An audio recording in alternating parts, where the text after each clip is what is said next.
एक राजा थे, ध्यान से सुनना। उनके एक गुरुजी थे। वो गुरुजी नित्य आते थे राजा को प्रणाम करने, और राजा की ही आज्ञा गुरुजी मानते थे, गुरुजी की ही आज्ञा राजा मानता था। गुरुजी कहते इतने बजे भोजन, तो राजा उतने बजे ही भोजन करता। इतने बजे उठना तो इतने बजे उठता था। यहां जाना तो वहीं जाता। राजा को कहीं जाना भी होता था तो पहले गुरुजी से पूछता था वहां जाऊं कि नहीं। गुरुजी कहते हां तो जाना, नहीं तो नहीं जाना। अब गुरुजी का इतना वर्चस्व हो गया कि राजा तो श्वास भी नहीं लेता गुरुजी के बिना। लेकिन वो गुरुजी जब राजभवन में आते थे, सिपाहियों को, सेनापतियों को, मंत्रियों को, महामंत्रियों को, इन लोगों को देखते भी नहीं थे, सीधे राजा के कक्ष में घुसे चले जाते। कभी कभी मंत्री महामंत्री सब प्रणाम करते, बोले गुरुदेव प्रणाम। गुरुजी कहते हैं तुम क्या प्रणाम करो, मेरा सीधा संपर्क राजा से, मंत्री महामंत्री सेनापतियों को मैं क्या, इन लोगों को क्यों इतनी घास दूं। एक दिन राजा के सब सैनिकों ने मिलकर के बातचीत करी, बोले भाई ये गुरुजी बहुत ज्यादा उड़ते नहीं आकाश में, ये सीधे राजा के पास जाते हैं। ठीक है राजा इनको गुरु मानता है, पर ये हमारी दंडौत तक नहीं लेते, हमारी जय जय तक नहीं लेते। बोले इन गुरुजी को कुछ तो इनको बताना तो पड़ेगा कि भाई हम भी कोई लोग हैं, हम भी मानव हैं, ये सीधे राजा से संपर्क है तो हमको चाहिए नहीं। तो सब सैनिकों ने, मंत्री महामंत्री, राजा को छोड़ करके पूरा राजभवन इकट्ठा हो गया। बोले क्या करें। तो सब लोगों ने योजना बनाई कि भाई गुरुजी को मिलने ही मत दो राजा से। दूसरे दिन गुरुजी आए, जैसे ही प्रवेश करने लगे द्वारपालों ने रोक दिया। गुरुजी बोले ए द्वार खोलो, हमको भीतर जाने दो।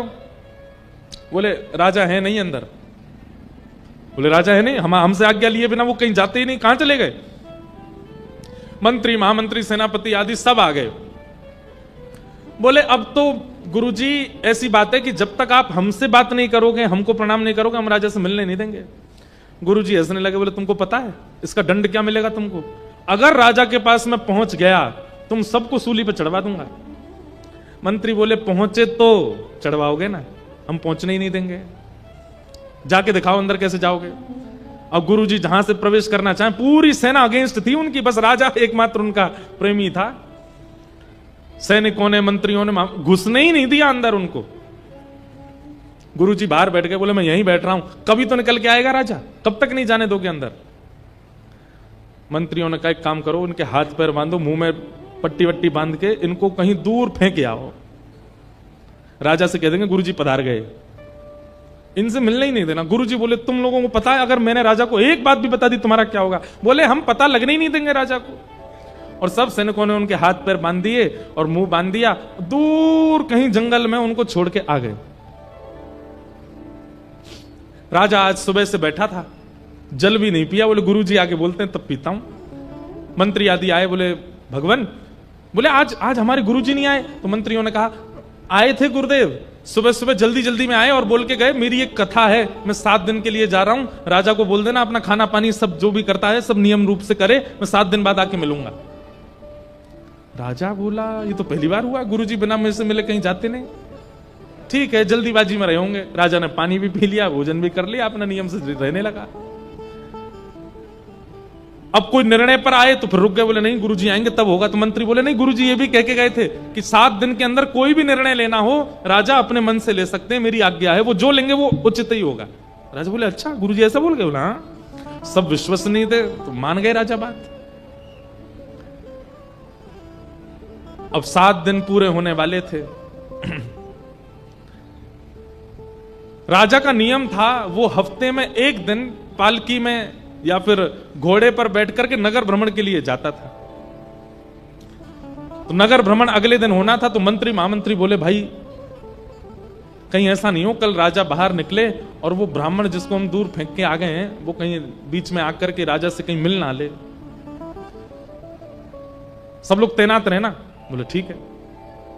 अब राजा अगले दिन निकले नगर भ्रमण के लिए।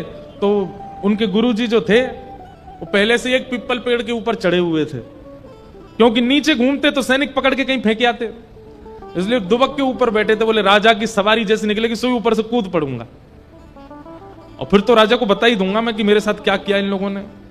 लेकिन मंत्री महामंत्री सब तैनात थे। बोले कहीं दिख नहीं जाए, जैसे गुरुजी दिखे उठा के उनको दूर कर देना। इतने में ही राजा की जैसी सवारी निकली, वो पीपल पेड़ के नीचे जैसे ही पहुंचे, ऊपर से गुरुजी चिल्लाए, चला राम, अरे मैं इधर बैठा हूं, इधर देखो, इधर देखो। राजा ने जैसे ही ऊपर देखा, बोले गुरुजी आप ऊपर क्यों बैठे? बोले तुम्हारे सब आदि आदि ये सब लोगों ने ऐसा किया वैसा किया। बोले क्या कह रहे हैं? गुरुजी की आवाज नहीं आ रही। मंत्री आके बोला, राजन आपको बहुत पीड़ा होती इसलिए हम आपको बता नहीं पाए थे। गुरुजी कथा करने गए थे, लौट करके आ रहे थे, बीच मार्ग में गुरुदेव के ऊपर कुछ शिकारी जानवरों ने आक्रमण कर दिया, गुरुजी को मार दिया, और तब से गुरुजी की आत्मा भटक रही है सब जगह, और ये गुरुजी की आत्मा ही है जो ऊपर से बोल करके तुम पे चिल्ला रही है। राजन यहां ज्यादा देर रुकना नहीं चाहिए, आपको जल्दी ही निकलना चाहिए, नहीं तो ये हावी हो जाएंगे आपके सिर के ऊपर और फिर हमें तंत्र मंत्र कराना पड़ेगा। ऊपर से गुरुजी चिल्लाते जा रहे, राजा बोला जल्दी चलो, रथ भगाओ, आगे भगाओ। किसी ने ब्राह्मण को मिलने नहीं दिया। क्या समझ में आई बात? कि भाई कहीं ना कहीं जो ठाकुर जी के इर्द गिर्द रहने वाली जो शक्तियां हैं, ठाकुर जी सर्वशक्तिमान हैं, ठाकुर जी के इर्द गिर्द रहने वाले जो योगनियां हैं, ठाकुर जी के साथ आप कोई लीला करते हो, आपका कोई व्यवहार होता है, ठाकुर जी को बुरा नहीं लगता, पर कहीं उन शक्ति और उन योगनियों को आपकी वह व्यवहार नहीं भाया तो उसकी पीड़ा आपको हो सकती है। इसलिए ठाकुर जी ने यह नियम किया कि भाई ब्रजवासियों को एक बार तो पूजन वंदन करवा लूं मैं अपना। ये तो मुझे सखा मानते हैं, लाला मानते हैं, सब प्रकार की लीला कृपा करते हैं, लेकिन मुझे देव मान करके एक बार मेरी पूजा कर लें तो इनके जो भी दोष होंगे, वो दोष नहीं है, प्रेम है, पर ये देवता क्या जाने प्रेम क्या होता है, ये तो दोष ही समझेंगे, वो दोष सारे नष्ट हो जाएंगे। इसलिए हम कहते हैं ठाकुर जी से जो भी संबंध मानिए, उस संबंध में यह भी व्यवस्थित रखिएगा कि आपका संबंध परमात्मा से है। तो कहीं हम इतने ज्यादा स्थिति में ना आ जाएं कि मर्यादा भूल जाएं। मर्यादा तो रखनी। कई लोग संबंध के चक्कर में मर्यादा भूल जाते हैं ठाकुर जी के प्रति, तो मर्यादाओं का ध्यान रखना है। गोवर्धन पूजन कराया, इंद्र को पता चला मेरी पूजा बंद हो गई। इंद्र ने आकाश में मेघमालाओं को भेज दिया कि ब्रज में इतनी वर्षा करो कि पूरा ब्रजमंडल डूब जाए।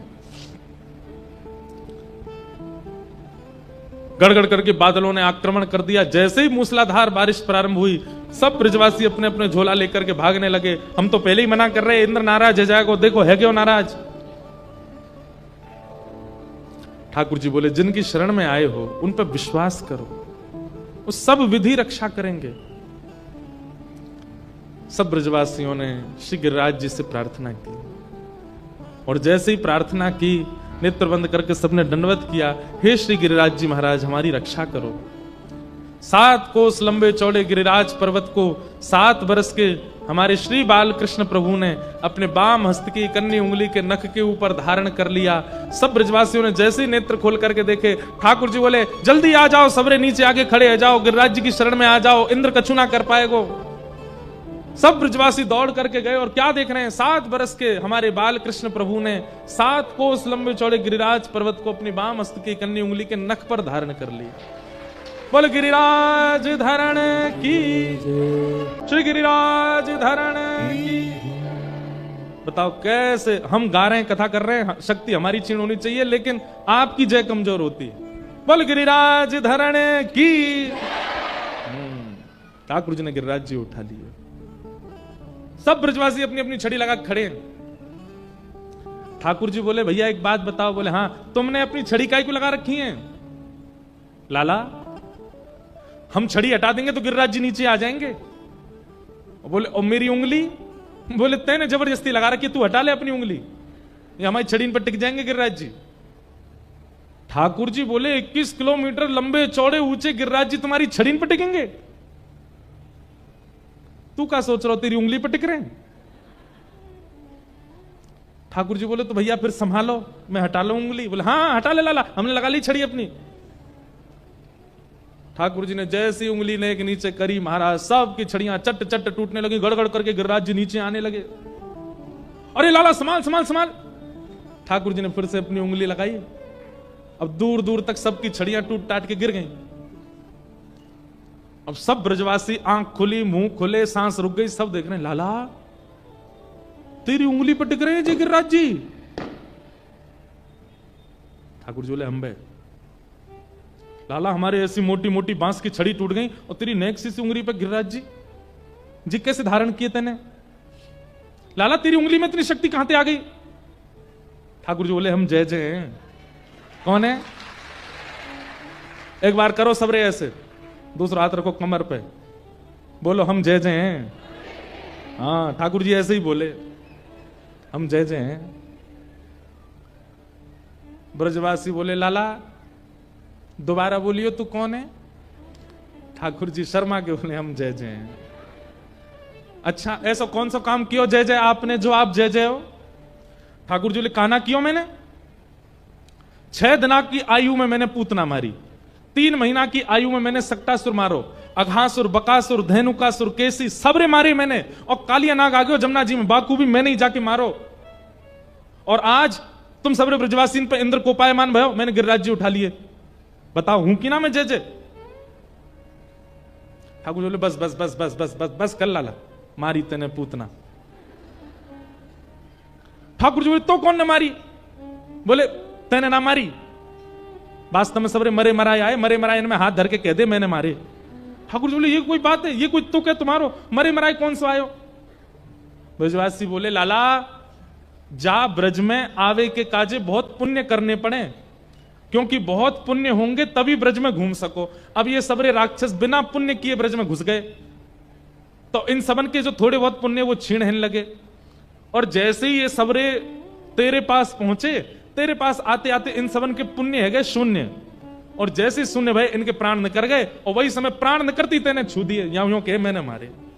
ठाकुर जी बोले मतलब तुमने इतनी बड़ी कथा बना ली ये सिद्ध करने के लिए कि मैंने नहीं मारे।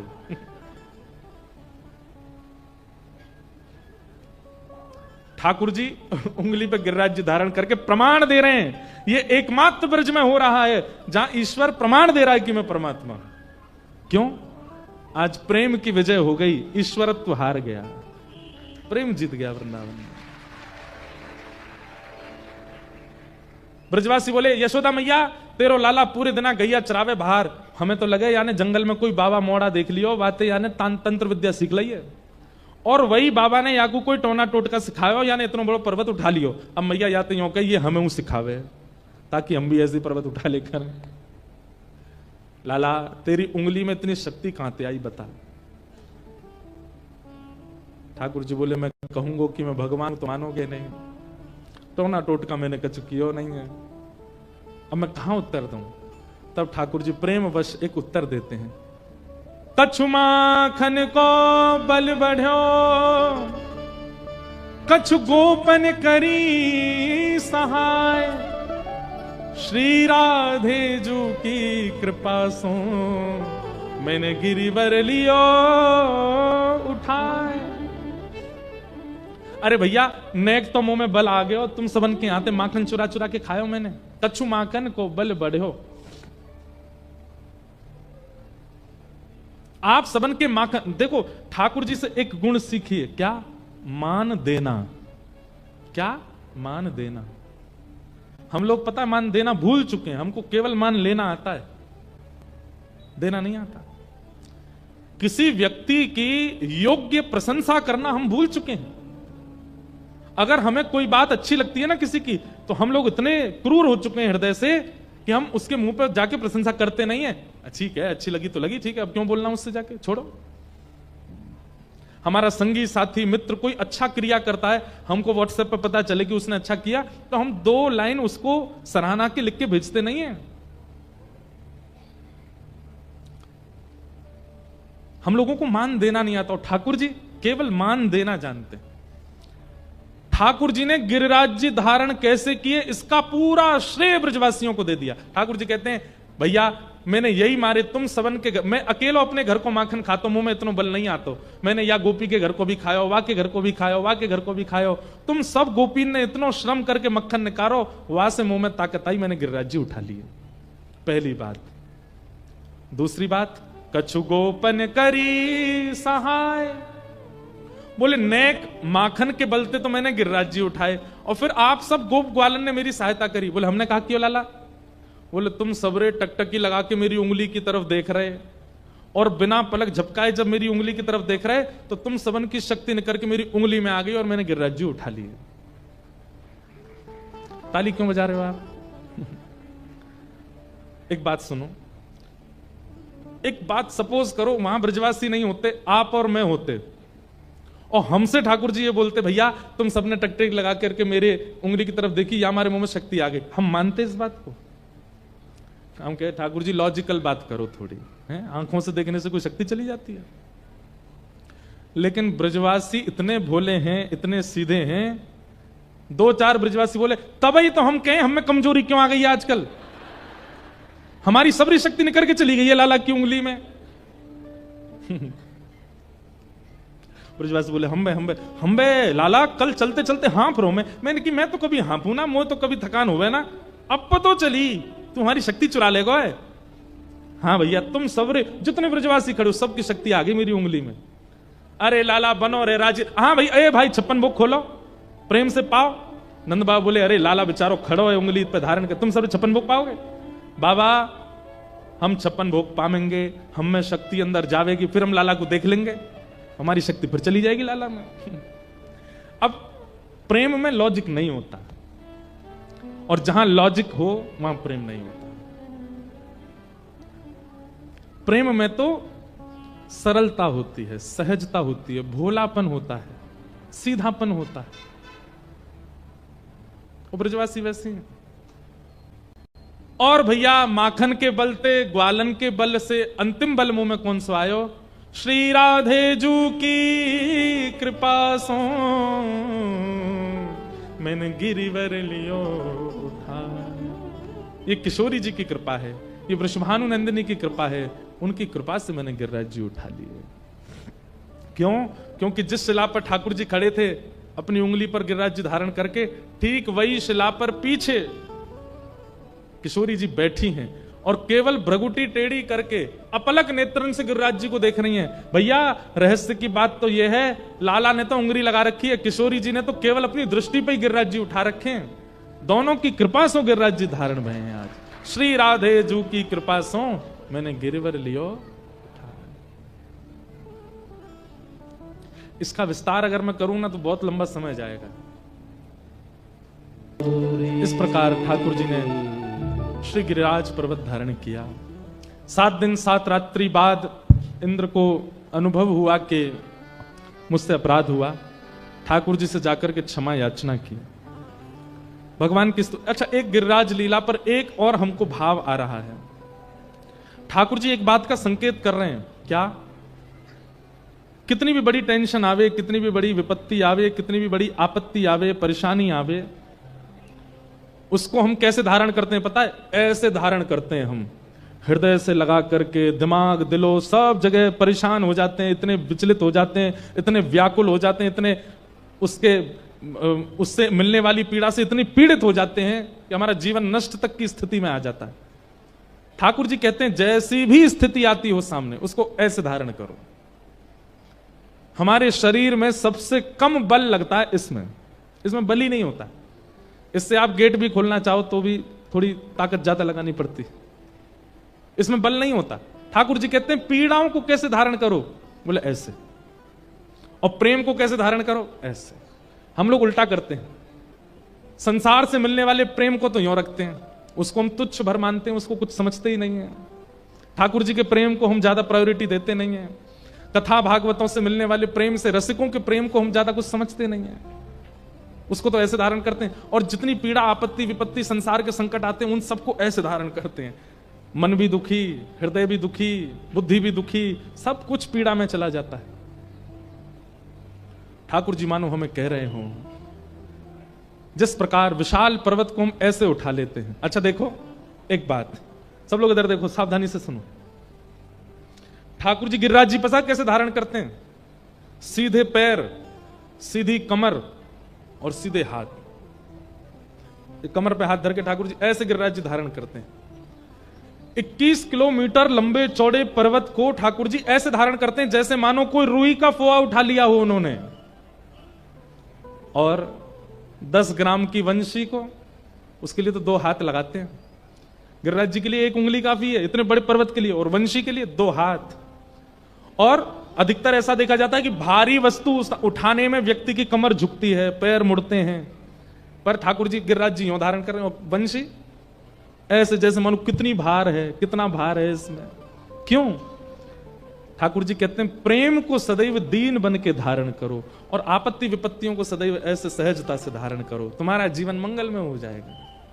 हम लोग उल्टे हो गए हैं। ठाकुर जी जैसे प्रेम को धारण करते हैं, ऐसे हम विपत्तियों को धारण करते हैं। टूट जाएंगे, बिखर जाएंगे, लुट जाएंगे, रोने लगेंगे, गिर पड़ेंगे, हमारा जीवन कैसा हो गया। और प्रेम को हम प्रायोरिटी नहीं देते। ठाकुर जी के लिए गिरिराज उठाना प्रायोरिटी नहीं है, इसलिए यूं ही उठा लियो। लेकिन वंशी प्रेम का प्रतीक है, इसलिए ठाकुर जी उसके लिए त्रिभंगी होते हैं, थोड़े अधर को झुकाते हैं, 2 उंगलियों का प्रयोग करते हैं, अधर पर लेटाते हैं, तब वंशी बजा। इस बात को गहराई से सोचिएगा जाके। भगवान ने गिरिराज जी धारण किए। देखो, संकट सबके जीवन में आता है। मैं मंच पे बैठा हूं, मेरे जीवन में संकट नहीं आते ऐसी बात नहीं है। हमें मानसिक तनाव नहीं आता ऐसी बात नहीं है। हमें बौद्धिक तनाव नहीं आता ऐसी बात नहीं है। सब कुछ जैसा आपके जीवन में होता है वैसा हमारे भी जीवन में होता है। आपको भी रोग लगते हैं, हमें भी लगते हैं। कई लोगों को लगता है कि नहीं, इनको कुछ नहीं होता है, ये मंच पे बैठे हैं ना, ये कथा कहते हैं, इनको कोई पीड़ा नहीं होती। ऐसा नहीं है। लेकिन हां, इतना कह सकते हैं कि कथा कहते कहते, भागवत जी की शरण में रहते रहते पीड़ाओं से जूझना आ गया है, विपत्तियों से लड़ना आ गया है।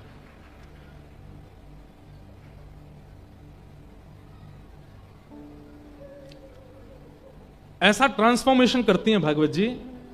अगर व्यक्ति विचलित है किसी बात से, वो सभा में नहीं जा सकता, उसको एकांत चाहिए उस समय।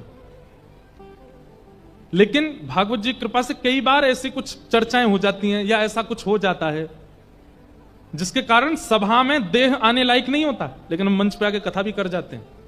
और ये परिवर्तन कौन सिखा देता है, ये बल कौन देता है, ये योग्यता कौन देता है? भागवत जी देती है। ठाकुर जी की इन लीलाओं से समझ में आता है कि पीड़ाओं को, विपत्तियों को ऐसे धारण करो। कांस्टेंट रहने वाली नहीं है कोई भी पीड़ा किसी के भी जीवन में। उसकी एक अवधि है, वो नष्ट जरूर होगी। प्रतीक्षा करो धैर्यवंत होकर के।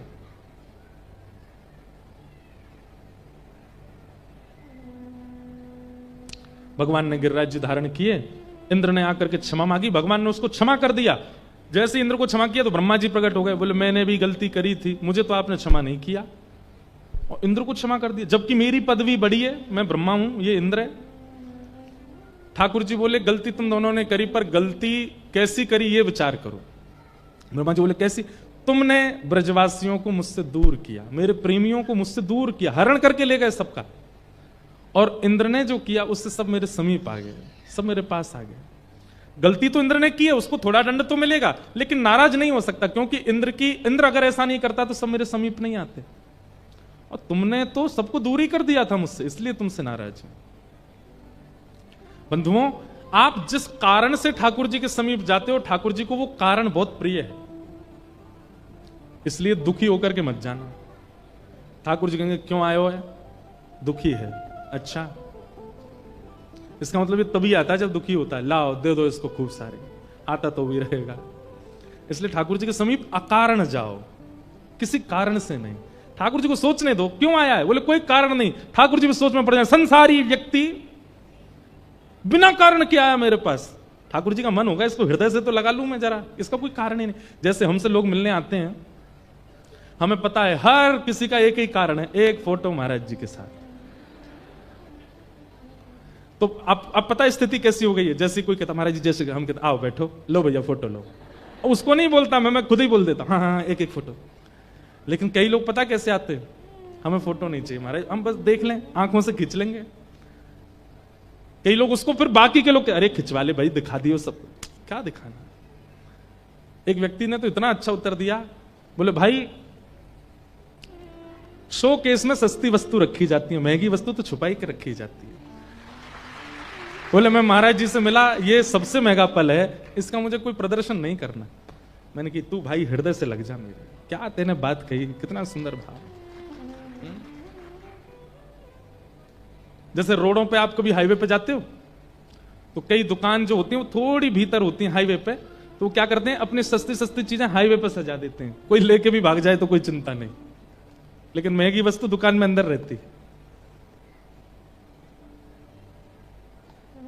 कारण आपका मिलने का, आपका आने का, आपके संपर्क में आने का कारण बहुत विशेष होता है। आप किस कारण से आ रहे हो वो बड़ी बात है। और कोई अगर अकारण ही है, किसी का कोई कारण नहीं है, वो सबसे प्रिय है ठाकुर जी को।